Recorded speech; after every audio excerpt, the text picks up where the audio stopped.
ఏలూరు వరద ఉధృతి కాకినాడ జిల్లాను అస్తవ్యస్తం చేసింది. వరద కారణంగా జాతీయ రహదారిపై రాకపోకలకు ఆటంకంగా మారడంతో పాటు వేలాది ఎకరాల పంట నీట మునిగింది. ఏలూరు రిజర్వాయర్లో 24 టీఎంసీల నీటి నిల్వ సామర్థ్యం కాగా ప్రస్తుతానికి 23 టీఎంసీల నీటితో రిజర్వాయర్ కలకల్లాడుతుంది.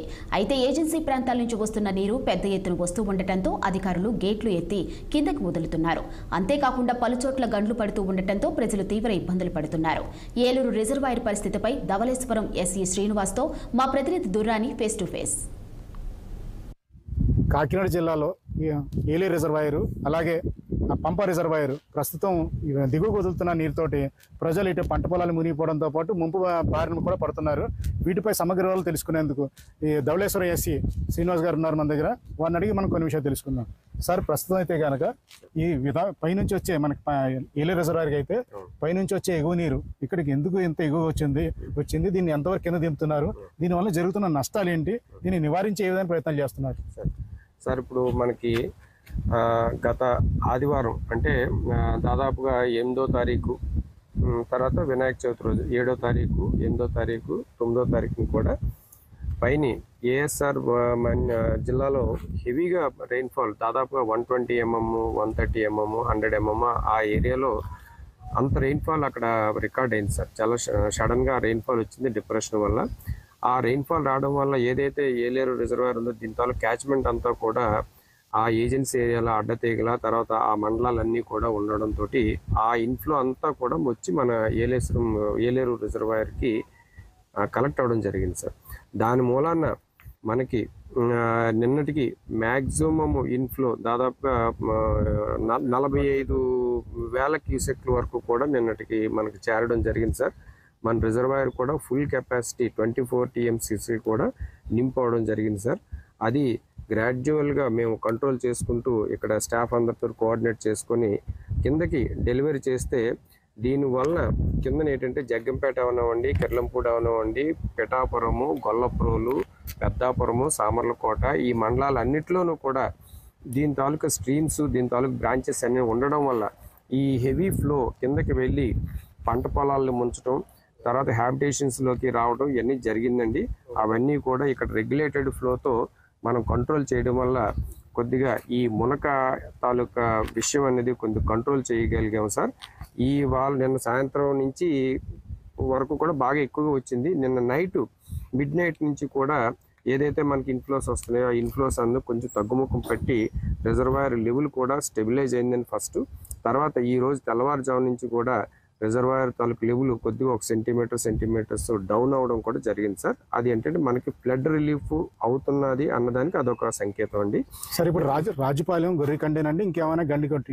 రాజుపాలెం అయిందండి, గొర్రెకండి అయింది, తర్వాత దెబ్బకాలం కూడా అయిందండి. పెద్దాపురం సైడ్ వెళ్ళే దెబ్బకాలం దగ్గర కూడా నిన్న 3 చోట్ల బ్రీచెస్ కూడా పడినాయి సార్.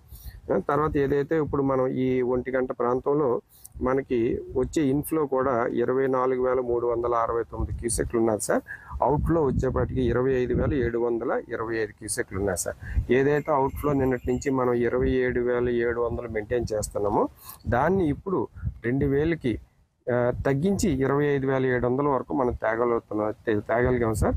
దీనివల్ల కిందని ముంపు ఏరియాలో కూడా ఎంతో కొంత రిలీఫ్ ఆల్రెడీ స్టార్ట్ అయింది. కాకపోతే ఇది ఇవాళ నైట్కి రేపు మార్నింగ్కి ఇంకా బెటర్గా కొంత రిలీఫ్ ఉంటుంది అన్నది మా ఎక్స్పెక్టేషన్. సార్, పైనుంచి వచ్చిన ఫ్లో ఈసారి ఎక్కువ వచ్చిందా? గతంలో కూడా ఇటువంటి ఏమైనా జరిగితే నష్టాలు ఏమైనా తక్కువ జరిగినాయా? గతంలో అంటే మాకి తెలిసి మొన్న 2020లో కూడా 17,000 క్యూసెక్లు వరద కిందకి రిలీజ్ చేయడం జరిగింది సార్.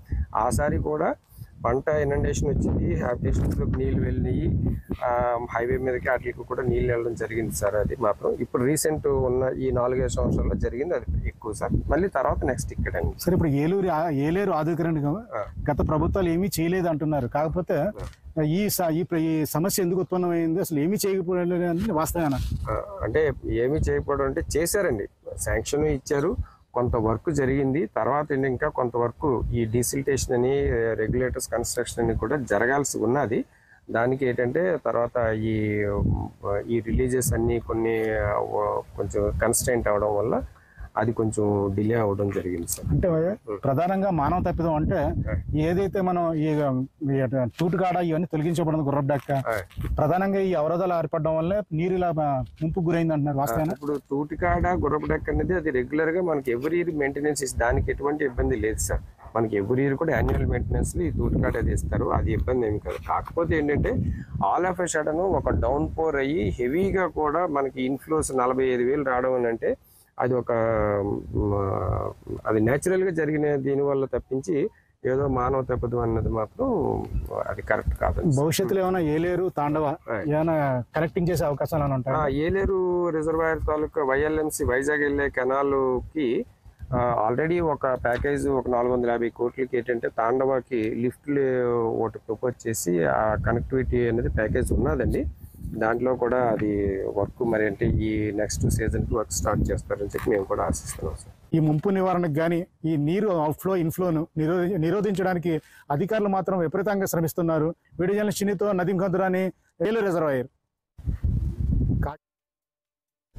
రంగారెడ్డి జిల్లాలో మంత్రి బండి సంజయ్